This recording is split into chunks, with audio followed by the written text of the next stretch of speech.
તો સ્વાગત આપનું આ ખાસ રજૂઆત માર્કેટ માસ્ટરમાં. હું નીરજ કંસારા આપણી સાથે જોડાયો છું અને ખાસ કરીને માર્કેટ પર ચર્ચા કરવા માટે અત્યારે આપણી સાથે હેલિયોસ કેપિટલના CEO દિનશો ઈરાની આપણી સાથે જોડાઈ ગયા છે. દિનશો સર, સ્વાગત આપનું ખૂબ ખૂબ CNBC બજારમાં. અને ખાસ કરીને ચર્ચાની શરૂઆત બજારના એનાથી જ કરીએ, કારણ કે આપણે જોયું છે કે એક ફેબ્રુઆરી ડિસેમ્બર બાદ આપણે બજારની અંદર એક સારો એવો ઉછાળો જોઈ લીધો છે. નવા શિખરથી નજીક આપણે અત્યારે ખાસ કરીને બેઠા છીએ. એક તરફ FIIsનો આપણને આઉટફ્લો છેલ્લા કેટલાક દિવસથી જોવા મળી રહ્યો છે, પરંતુ એની સામે DII આપણી તલવાર લઈને અને ઢાલ લઈને શાંતિથી ઊભા છે અને તેઓ સામે ખરીદદારી પણ કરી રહ્યા છે. અને એ જ કારણ છે કે આપણે બજારને એક શિખર પર બનાવ્યા બાદ પણ એક બહુ મોટો ઘટાડો અત્યાર સુધી નથી જોયો. કઈ રીતે હવે અહીંયાથી બજારને તમે અપ્રોચ કરી રહ્યા છો? ખાસ કરીને ઇલેક્શનનો પણ હવે કાઉન્ટડાઉન ચાલુ થઈ ગયું છે. પહેલી જે તબક્કાની ચૂંટણી થવાનું છે એનું પણ હવે અહીંયાથી ખાસ નોટિફિકેશન બહાર પડી ગયું છે. કઈ રીતે હવે અહીંયાથી આ ઇલેક્શન સિઝન માટે અને ઓવરઓલ આપણે માર્કેટ પર ખાસ ધ્યાન રાખવું જોઈએ? નીરજ, પહેલા તો આભાર તમારો મને શો પર આમંત્રિત કરવા માટે, ને તમને તમારા વ્યુઅર્સને ગુડ આફ્ટરનૂન. તો નીરજ, આવું છે કે આપણું એકચ્યુઅલી કોલ જરા ડિફરન્ટ છે હમણાં આ ટાઈમે બજાર પર, કારણ કે આપણને એવું લાગે છે કે જે હમણાં જે આપણા માર્ચના નંબર્સનો રિપોર્ટ થવાના શરૂ થશે, I think second week actually એપ્રિલથી શરૂ થઈ જશે નંબર્સો મારાવાના. 3 અઠવાડિયાની વાત કરી લેશો, 3 અઠવાડિયા પછી આ નંબરો ચાલુ થઈ જશે આવવાના. તો આપણને એવું લાગે છે કે તેમાં જરા ડિસઅપોઇન્ટમેન્ટ જાસ્તી હશે ને સરપ્રાઇઝીસ, પોઝિટિવ સરપ્રાઇઝીસ ખાસા ઓછા હશે. કારણ કે એકચ્યુઅલી તમે અગર જો માર્કેટ પાર્ટિસિપન્ટ સાથે વાત કરો, એટલે તમે કંપનીઝ ને કોર્પોરેટ્સ ને મર્ચન્ટ્સ ને મળો, તો ઓબ્વિયસ છે કે તે એક ખાસું સ્લોડાઉન આવેલું છે ડિમાન્ડમાં બજારમાં. એટલે હું આ બજાર રીતે રેગ્યુલર બજારની વાત કરું, આપણા બજારની વાત નથી કરતો. તેમાં ખાસું ડિમાન્ડ સ્લોડાઉન થયેલો છે. તેના હિસાબે આપણને એવું લાગે છે કે કોર્પોરેટ્સો જે નંબર્સો રિપોર્ટ કરવાના છે તે એટલા સારા નંબર્સો નહીં હશે. ઇનફેક્ટ માર્ચ એવો ક્વાર્ટર હશે જ્યારે 6 ક્વાર્ટરના કોન્સ્ટન્ટ ગ્રોથ દેખાડ્યા પછી એક એવો ક્વાર્ટર હશે જ્યારે તમને શાયદ એક અર્નિંગ્સ કટ્સ દેખાશે. ને એકચ્યુઅલી અગર જો આપણો આ રૂરલ ઇકોનોમી કિક ઇન નહીં થયો ને ડિમાન્ડ ત્યાંથી એમને આવવાની શરૂ નહીં થઈ આફ્ટર એટલે એપ્રિલ મે જૂનમાં, તો આપણો જૂન ક્વાર્ટર બી ખાસો ખરાબ લાગશે. એકચ્યુઅલી એક ઇન્ડિકેશન પહેલે જ મળી ગયેલો હતો, ડિસેમ્બરમાં જ આપણને મળેલો હતો, જ્યારે એન્ડ ઓફ સીઝન સેલ જે નોર્મલી જાન્યુઆરીમાં થાય તે ડિસેમ્બરમાં થઈ આ ટાઈમે. તે ઓબ્વિયસ હતું કે ઇન્વેન્ટરી બિલ્ડઅપ થયેલી હતી અને ડિમાન્ડ નહીં આવી રહ્યો હતો, તે ઇન્ડિકેશન આપણે પહેલે જ મળી ગયેલા હતા. તે હિસાબે આપણે આજની તારીખમાં આપણને એવું લાગે છે કોશન વર્તાવવું જોઈએ અને બહુ સિલેક્ટિવ રહેવું જોઈએ બજારમાં, કારણ કે results are not gonna be that exciting. જી દિનશો સર, આપે બહુ ઇન્ટરેસ્ટિંગ વાત કરી છે, કારણ કે અત્યારે જ્યારે બજારમાં આપણે એક સતત તેજી જોઈ રહ્યા છીએ ત્યારે આ પ્રકારની વાત આપ કરી રહ્યા છો. પરંતુ આપની વાત સાથે એટલા માટે પણ થોડુંક વધારે મારે એ ચર્ચા કરવી છે કે આજે છેલ્લા 1-2 દિવસમાં જ આપણે અમુક વૈશ્વિક બ્રોકરેજના પણ રિપોર્ટ્સ જોયા છે કે જે લોકો US બજાર અને ખાસ કરીને વૈશ્વિક બજારની અંદર થોડા સ્લોડાઉનની અપેક્ષા રાખી રહ્યા છે. તમે જે કારણો કયા, એ ભારત સ્પેસિફિક કારણો વધારે છે કે આપણને અહીંયા ડિમાન્ડ જો રિવાઇવલ નહીં થયું તો અહીંયાથી આપણને થોડીક તકલીફ જોવા મળશે, પરંતુ એક વૈશ્વિક દ્રષ્ટિએ પણ શું તમને કોઈક એવા ફેક્ટર્સ લાગી રહ્યા છે કે જે આ માર્કેટના ઘટાડામાં થોડાક વધારે સહભાગી થઈ શકે? જી, એકચ્યુઅલી આપણે તે તો હંમેશા રહેશે નીરજજી. બજારમાં હંમેશા એક એવો પોકેટ રહેશે જે હંમેશા ઇન્સ્યુલેટેડ રહેશે, એક પોકેટ રહેશે જે પડી જશે. તો બધે એકચ્યુઅલી હેવિંગ સેડ ધેટ, મને આપણે એવું નથી લાગતું કે બજાર એકદમ પડી જશે. આપણે એક ટાઈમ કરેક્શન લાગી રહ્યો છે કે એબ્ઝોર્પ્શન છે. સપ્લાય બહુ છે માર્કેટમાં, સપ્લાય એટલે મની સપ્લાય છે કે ખાસું જે લિક્વિડિટી આવી રહેલી છે તે કેન બી એબ્ઝોર્બ. એટલે આ ડિમાન્ડ ખાસી છે સ્ટોક્સને વખતે. પણ તે પ્રોબ્લેમ તેમાં શું છે કે વેલ્યુએશન એકદમ સ્ટ્રેચ થઈ જાય. તે હિસાબે તમને કોશિયસ રહેવું પડે. ને આપણે આજની તારીખમાં એવું લાગે છે, મેં આપણે લાસ્ટ ટાઈમ કીધેલું હતું, જેમ જ આ ઘટાડો થયેલો હતો આપણા રિટેલ પ્રાઇસીસમાં પેટ્રોલના 2 રૂપિયાથી ઘટાડો કીધેલો ગવર્મેન્ટે, ને સ્ટોક્સો ખાસા પડી ગયા તેની પછી. તો આપણને એવું લાગે છે કે આ PSU સેક્ટર તો આપણા હિસાબે એકદમ ઇન્સ્યુલેટેડ રહેવું જોઈએ. કારણ કે તમે અગર જો પ્રાઇમ મિનિસ્ટર, આપણા પ્રધાનમંત્રીનું બી અગર જો તમે એક સ્ટેટમેન્ટ એમાં આપેલો હતો કે આ બજેટ મારો ટ્રાન્સફોર્મેટરી બજેટ હોવા જોઈએ, જે જુલાઈમાં આઈ થિંક જૂન યા જુલાઈમાં આવશે, જૂન એન્ડ યા તો જુલાઈ બિગિનિંગમાં આવશે. તો તે હિસાબે અગર જો તમે જોવા જાવ તો ટ્રાન્સફોર્મેટરી થઈ શકે છે only if there is lot of expenditure. તે એક્સપેન્ડિચર તમે કેપેક્સમાં કરો યા ઇન્ફ્રામાં કરો યા તમે ડિફેન્સમાં કરો તો તે ટ્રાન્સફોર્મેટરી થયો. ફંડિંગ ક્યાંથી આવશે? ફંડિંગ આવશે પીએસયુ થી, એટલે તમારા ડાયવેસ્ટમેન્ટ થી ફંડિંગ આવશે, પ્રાઇવેટાઇઝેશન થી ફંડિંગ આવશે. તો તે તમે જોવા જશો તો તેના હિસાબે આપણને આ સેક્ટર તો ખાસો ઇન્સ્યુલેટેડ લાગી ને જેમ જ આપણને ઓપ્શન મળ્યો આપણે પાછા એડ કીધા આપણા પોર્ટફોલિયોને ને આપણે ખાસા એમાં સ્ટ્રોંગ રહેલા છે. જી અને બીજી એક આપણી પાસેથી એ પણ થોડું સમજવા માગવું છે, કારણ કે જો આપણે એક કોરોના કાળ દરમિયાન આપણે એક એવો સમયકાળ જોયો કે જ્યારે ખાસ કરીને ઇન્ટરેસ્ટ રેટ ઘટતા જોવા મળ્યા, ત્યારબાદ જ્યારે વધારે લિક્વિડિટી થઈ ગઈ ત્યારે આપણે ફરી એક વખત ઇન્ટરેસ્ટ રેટની અંદર વધારો જોયો. એક એવો પણ સમય આવ્યો છેલ્લા એકાદ વર્ષની અંદર કે જ્યારે ઇન્ટરેસ્ટ રેટની અંદર આપણને કોઈ પ્રકારના ચેન્જીસ જોવા નથી મળ્યા. પરંતુ હવે અહીંયાથી ફેડરલ રિઝર્વ પણ પોતે એક સંકેત આપી ચૂક્યું છે કે આવનાર આ કેલેન્ડર યરની અંદર તેઓ 3 ઇન્ટરેસ્ટ કટ રહેશે. અને ઓવરઓલ આપણે જોઈએ તો અમુક સ્વિસ બેંક જેવી બેંકો છે કે જેણે આગળ પડીને વ્યાજદરની અંદર કાપ અત્યારે મૂકી પણ દીધો છે. ડાઉન ધ લાઇન તમને લાગે છે કે 2-3 ક્વાર્ટર પછી આપણે આ ફરી એક વખત એ ફેઝમાં આવે કે જ્યાં આગળ આપણને વ્યાજદર થોડાક ઘટતા જોવા મળે અને તમે અને ત્યાર પછી આપણને જૂન ક્વાર્ટર બાદ આપણે જે અત્યારે ચિંતા વ્યક્ત કરી અર્નિંગ્સને લઈને એ આ વ્યાજદર કાપ બાદ થોડીક ત્યાં આગળ કોઈક આપણને રાહત આવતી થાય? સો નીરજજી, એકચ્યુઅલી આપણું બી તે જ બેઝ કેસ સિનેરિયો તે જ છે. એકચ્યુઅલી બે ચીજો છે. એક તો જેમ મેં બોલ્યું બજેટ આવશે, તો બજેટ અગર જો ટ્રાન્સફોર્મેટરી થયું ને બજારને ગમ્યો તો તે પછી બધું ઓફસેટ થઈ જશે ત્યાંથી. ને બજારની આસપાસ તમે જાણો જ કે ખાસા ર્યુમર્સ ઓફ ફ્લોટ થશે. તેની પહેલા ઇલેક્શન બી છે, તો ઇલેક્શન તો ગિવન છે કે કોણ પાર્ટી આવી રહેલી છે આપણા સેન્ટરમાં, પણ તે ત્યાં બી તો બી થોડો ર્યુમર્સ ઓફ ફરશે ને બધા સીટની વાતો થશે. તો તે હિસાબે થોડું તમને તે હિસાબે તે ટાઈમે ખાસો એક દેખાશે કે વોલેટિલિટી છે બજારમાં. બીજી વાત તમે કહી ઇન્ટરેસ્ટ રેટની, ફેડે બોલ્યું તો છે ઇન્ટરેસ્ટ રેટ એ લોકો 3 કાપવાના છે, પણ તે હવે ટાઈમલાઈન એ લોકો આપવા તૈયાર નથી. હવે તમે યાદ હશે જાપાન તે વધારી કર્યો પોતાનો ઇન્ટરેસ્ટ. ઇનફેક્ટ પિછલા 2007માં was the last time they undertook a rise in interest rate 2007. ને તેની પછી એ લોકો કાપી જ એટલા હતા ને પછી તે went on two yield curve management કરીને કે વાયસીસી કરીને એ લોકો મેનેજ કરતા હતા યીલ્ડ કર્વ્સ પોતાના બોન્ડ યીલ્ડના. પણ તે ઇન્ટરેસ્ટ રેટ કોઈ દિવસ વધારેલો નહીં, ઝીરો પર એ લોકો કામ કરતા હતા, negative to zero interest rate. પણ આ ટાઈમે પહેલી વખત હતું જ્યારે એ લોકો 10 બેસિસ પોઈન્ટ વધાર્યા. લાસ્ટ ટાઈમ મેં જેમ બોલ્યું 2007માં વધારેલા હતા 25 બેસિસ પોઈન્ટ થી વધારેલા, 25 ના 50 કીધેલા હતા. તેની પછી ગ્લોબલ ફાઇનાન્શિયલ ક્રાઇસિસ થઈ ગયેલો હતો કારણ કે આખું યેન કેરી ટ્રેડ રિવર્સ બી થયો અને પછી કોઇન્સાઇડ વિથ યુએસ પ્રોબ્લેમ્સ. તો તે હિસાબે તો એકચ્યુઅલી તમને જરા હિસ્ટ્રીમાં ઓવર લઈ જાઉં તો એ લોકોએ 2000માં 0 થી 25 બેસિસ પોઈન્ટ ઓવર વધારેલા હતા 2000માં. તેની પછી Argentina blow up, Mexico blow up થઈ ગયેલો હતો કારણ કે અગેન યેન કેરી ટ્રેડ રિવર્સ. યેન કેરી ટ્રેડ ખાસો મોટો ટ્રેડ છે આ બજારમાં, whereby you borrow in yen and then give out in dollars.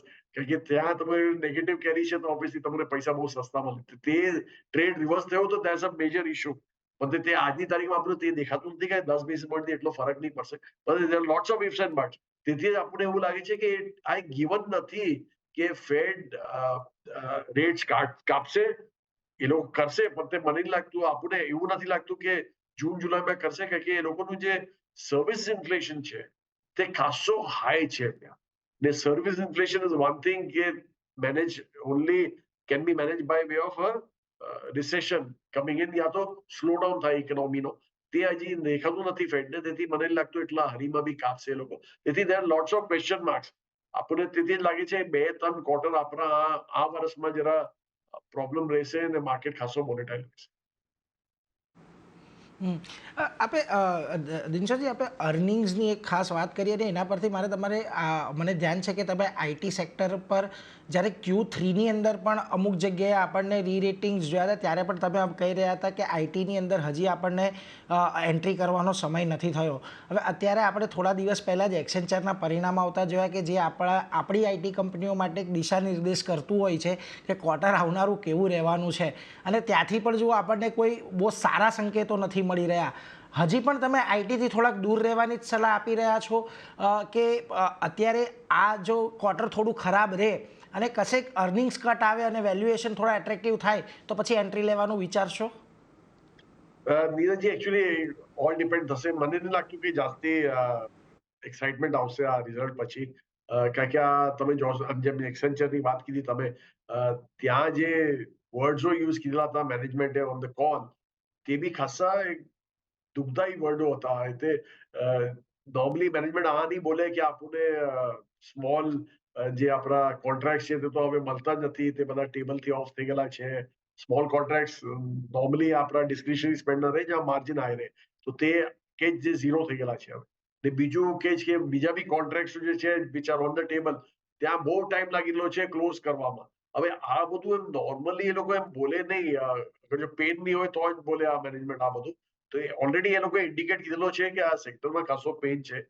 જેમ કે મેં તમને બોલ્યું કે યુએસમાં અગર જો એ લોકો ઇન્ફ્લેશન કંટ્રોલ કરવા માંગે છે તો that can only happen through a slow down.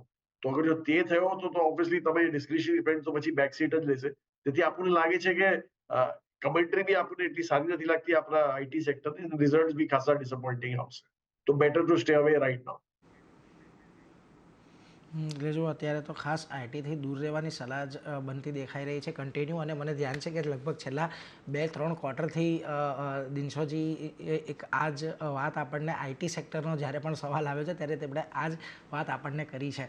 પરંતુ ખાસ એક બીજી વાત આપને એ રીતે પૂછવા માંગીશ કે જો આપ કહી રહ્યા છો એનાથી બજાર થોડું વોલેટાઇલ થવાની અપેક્ષા બનતી દેખાઈ રહી છે 2-3 ક્વાર્ટર માટે. ત્યાં હવે આ બજારની અંદર આપણે ઇન્વેસ્ટિંગ શરૂ રાખવું હોય તો પછી તમે અત્યારે થોડુંક લાર્જ કેપ તરફ વધારે ફોકસ કરશો, કારણ કે આપણે મિડ કેપનું પણ એક એવું સેક્શન જોયું છે કે જ્યાં આગળ થોડાક વેલ્યુએશન હાયર થયા હતા, નોટ સો મચ, પરંતુ થોડા ઘણા કુલ ઓફ ઉપરના લેવલેથી અત્યારે મિડ કેપ પણ થયા છે. તો પછી આવી પરિસ્થિતિમાં જ્યારે માર્કેટ વધારે જો આપણને થોડું વોલેટાઇલ જોવા મળે છે તો next leg of investment large cap તરફ તમે વધારે કરશો કે પછી મિડ કેપમાં કોઈક સારા પોકેટ્સ શોધવા માટેની પ્રયત્ન કરશો? તો નીરજજી એકચ્યુઅલી હંમેશા ઓપ્શન રહે, તે કોઈ ના કોઈ ઓપોર્ચ્યુનિટી મળતી જ રહે આપણે. જેમ કે મેં બોલ્યું કે આપણા ઓઇલ માર્કેટિંગ કંપની સાથે જેમાં આપણે એક્સપોઝર વધાર્યું ને તે હવે મિડ કેપમાં આવી છે. પણ that is only an exception. ના તમે અગર મિડ કેપનું બી જાઓ, એટલે મિડ કેપ, લાર્જ કેપ ને સ્મોલ કેપ, આ તમે અગર જો 3 ચીજો ડિવાઈડ કરો, તમે ઇન્ડેક્સના હિસાબે અગર જાઓ તો લાર્જ કેપનું જે ઇન્ડેક્સ માર્જિન છે તે ઓલમોસ્ટ 18-19% છે. ને અગર જો મિડ કેપના તમે ઇન્ડેક્સના માર્જિન જાઓ તે અરાઉન્ડ 13% આસપાસ આવે છે તે માર્જિન. ને સ્મોલ કેપ જે ઇન્ડેક્સ છે તેમાં 6% આસપાસ માર્જિન આવે છે. તો ઓબ્વિયસલી જેમ જેમ તમારું માર્કેટ કેપ કમ થાય, તમારા પ્રોફિટેબિલિટી માર્જિન્સ બી તમારા કમ થતા જાય. હવે તમે અગર ડિસેમ્બર ક્વાર્ટરની વાત કરો તો ડિસેમ્બર ક્વાર્ટરમાં ટોપ લાઇન ગ્રો એટલો સારો નહીં થયેલો હતો, માર્જિન એક્સપેન્શન થયેલું હતું, તેથી જ આ બધી જે અર્નિંગ્સ ગ્રોથ આવી તેને ચાલતી આવી. પણ તે માર્ચ ક્વાર્ટરમાં આપણો આ અનુમાન છે કે કમોડિટી પ્રાઇસીસો એટલા સ્ટ્રેન્થન થયેલા હતા વાય, તે હિસાબે તમને શાયદ દેખાશે કે માર્જિન કમ્પ્રેશન થશે. હવે જો માર્જિન કમ્પ્રેશન થયું તો ઓબ્વિયસલી સ્મોલ કેપમાં સૌથી જાસ્તી હિટ આવશે, કારણ કે 1% over 6% also becomes very big for them. But 1% for large cap, 1% over 18 doesn't become big. So it's obvious કે ત્યાં જરા માર જાસ્તી પડશે. તો it's better to avoid small cap, at least mid cap માં તમને ઓપ્શન મળતા રહેશે અને સિલેક્ટિવલી તમને જવું પડશે ત્યાં. આવનારા સમયની અંદર જો આપણને માર્કેટમાં થોડાક ઉતાર ચઢાવ જોવા મળી શકે છે તો કયા એવા પોકેટ્સ છે કે જ્યાંથી હવે અહીંયાથી રોકાણ કરવા માટે કે ખાસ કરીને થોડાક લાંબા સમયના રોકાણ કરવા માટે અહીંયાથી આપણે ધ્યાનમાં રાખવા જોઈએ? નીરજજી એકચ્યુઅલી તમે જોવા જાઓ તો અગર તમે હિસ્ટ્રી જાઓ યા કન્ટ્રીઝ જાઓ જ્યાં જીડીપી ગ્રોથ એટલો સારો આપણો જે આપણો થવાનો છે, આપણો વી આર ગોના બી આપણે એકચ્યુઅલી થર્ડ લાર્જેસ્ટ ઇકોનોમી થવાના છે બાય 2027 સુધી. તો હવે તે અગર જો તેવું તમે બીજી કન્ટ્રીમાં જો જ્યારે એવું ચઢાવ આવેલો હતો તો બેન્કિંગ ને ફાઇનાન્શિયલ કંપનીઝ બહુ સારું કીધેલું હતું ને તે અમને આજની તારીખમાં આપણને તે બહુ સારો લાગે છે કારણ કે જોવા જાય તો પિછલા ખાસા ટાઈમથી આ સેક્ટર એકદમ પરફોર્મ નથી કીધો ને આપણને લાગે છે કે because of certain reasons perform નહીં કીધેલો હતો. એક તો ઓબ્વિયસલી ઇન્ટરેસ્ટ રેટ હાઈક જે ચાલુ હતા, પછી જે હમણાં આરબીઆઈ લિક્વિડિટી કમ્પ્રેસ કરી ખાલી છે સિસ્ટમમાં કે એ લોકોને ઇન્ફ્લેશન કંટ્રોલ કરવાનું છે. તો વન્સ આ થોડા લૂઝન અપ થશે તો તે સેક્ટર બહુ સારો કરશે. તો તે તો એક ગિવન સેક્ટર છે. ને બીજું એઝ આઈ સેડ કે આપણું જે કન્ઝમ્પશન સ્પેસમાં બી છે ત્યાં બી તમને સિલેક્ટિવલી ત્યાં હવે એન્ટ્રી કરવી જોઈએ જેમ જેમ કરેક્શન દેખાતા ત્યારે, કારણ કે આપણને એવું લાગે છે કે ત્યાં after a couple of quarters growth ખાસો સારો હોવો જોઈએ કારણ કે તે જે એક સેક્ટર છે જે જીડીપી જો પુલ કરે ઉપર તો તે આપણને સારું લાગે છે. ત્રીજું જે મેં તમને બોલ્યું કે અગર જો બજેટ ટ્રાન્સફોર્મેટરી હશે તો કેપેક્સ સ્પેન્ડ થશે, ઇન્ફ્રા સ્પેન્ડ થશે, તો તે સેક્ટર તમે તે રિલેટેડ સેક્ટર છે, ડિફેન્સ સ્પેન્ડ થશે તે સેક્ટર તમે જોશો રિલેટેડ તો ત્યાં બી તમને જો ઓપોર્ચ્યુનિટી દેખાય તો ત્યાં તમે એન્ટ્રી કરી શકો છો. એટલે જો અહીંયાથી ખાસ કરીને બેન્કિંગ અને ફાઇનાન્સ, કન્ઝમ્પશન, અમુક પસંદગીની જગ્યાઓ પર તમે અને ખાસ કરીને સારું બજેટ આવે છે ચૂંટણી બાદ તો કેપેક્સ, ઇન્ફ્રા અને ડિફેન્સ આ બધા સેક્ટર્સ પર ખાસ ધ્યાન રાખવું જોઈએ. પરંતુ કન્ઝમ્પશનની વાતને થોડીક આગળ વધારવી છે દિનશોજી, કારણ કે જો અહીંયા આપણે ખાસ એક વસ્તુ જોઈ છે કે જે આપણું બેઝિક કન્ઝમ્પશન છે કે જે ડિસ્ક્રેશનરી છે ત્યાં આગળ આપણને હજી સુધી એવી ડિમાન્ડ આવતી જોવા નથી મળી. અને આપણે આગળ પણ એની ચર્ચામાં પણ તમારી સાથે એ બાબતે ચર્ચા કરી છે કે હવે જ્યાં ડિમાન્ડ ગ્રોથ સારો એવો આવી રહ્યો છે એ પ્રીમિયમ સેગમેન્ટ તરફે આવી રહ્યો છે. પછી એ ઓટો કંપનીઓ હોય કે ફેશનવાળી કંપનીઓ હોય કે કોઈ પણ કંપનીઓ હોય, આવી પરિસ્થિતિની અંદર શું હજી પણ જે આ સેગમેન્ટને કેટર કરે છે, પ્રીમિયમ સેગમેન્ટને કેટર કરે છે, હજી પણ તમને એની અંદર થોડી વેલ્યુ દેખાઈ રહી છે કન્ઝમ્પશન સ્પેસની અંદર? જી એકચ્યુઅલી તેમાં બી નીરજજી ખાસી લિમિટેડ વેલ્યુ દેખાઈ રહેલી છે. તમે બરાબર હાઇલાઇટ કીધું. એકચ્યુઅલી કન્ઝ્યુમર ડિસ્ક્રિશનરી સ્પેસમાં આપણા કન્ઝ્યુમર ડ્યુરેબલ થઈ ગયા, વ્હાઇટ ગુડ્સ થઈ ગયા, વોટેવર, ત્યાં આજની તારીખમાં ડિમાન્ડ ખાસો ઠંડો છે. પણ તે થોડા જે પ્રીમિયમ જે પેલા છે પ્લેયર્સો they are still doing better કારણ કે બધે એકચ્યુઅલી તમે જોવા જાઓ તો ત્યાં બી વેલ્યુએશન અમને આજની તારીખમાં સ્ટ્રેચ લાગી રહેલા છે. તેથી આપણે જે પોઝિશન છે તે લઈને બેસેલા છીએ.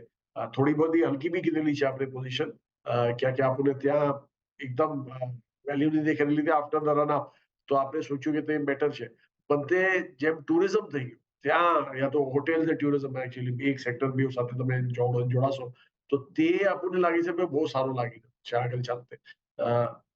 આ ક્વાર્ટર જે છે તે માર્ચ, એપ્રિલ, મે એકદમ લીન મંથ્સ હોવા જોઈએ એ લોકોને વાસ્તે. તમે અગર એ લોકોના રેટ્સો જાઓ તો ઓલમોસ્ટ 2 થી 3 ટાઈમ વધી ગયેલા છે from what they were earlier. તો તે હિસાબે તો they are going to make a lot of money આગળ ચાલતા. તો તેથી આપણને લાગે છે તે સેક્ટર બહુ સારું લાગે છે આ સ્પેસ. એટલે જો ટુરિઝમ સેક્ટર ખાસ અહીંયાથી પસંદગી આવી રહી છે કારણ કે અત્યારે જે રીતનો ગ્રોથ આની અંદર જોવા મળી રહ્યો છે એનેથી અહીંયાથી સારું એવું એક અટ્રેક્ટિવ બનાવી રહ્યું છે. પરંતુ એ સાથે દિનશોજી આપનો આભાર અમારી સાથે જોડાયા અને માર્કેટ પર આ બધી ચર્ચા કરી એના માટે. તો જુઓ અત્યારે આપણે ચર્ચા કરી ખાસ કરી માર્કેટ માસ્ટરમાં અને અત્યારે એમને જેમ દિનશો સરનું કહેવું છે કે આવનારા 2-3 ક્વાર્ટર અહીંયાથી થોડાક આપણા માટે ચિંતાજનક હોઈ શકે છે અને Q4ની અંદર આપણને થોડાક અર્નિંગ્સની અંદર કટ આવતા જોવા મળી શકે છે. પરંતુ એ સાથે જ અત્યારે મારો રજા લેવાનો સમય થયો છે, પરંતુ અન્ય અપડેટ માટે આપ જોતા રહો CNBC બજાર. નમસ્કાર.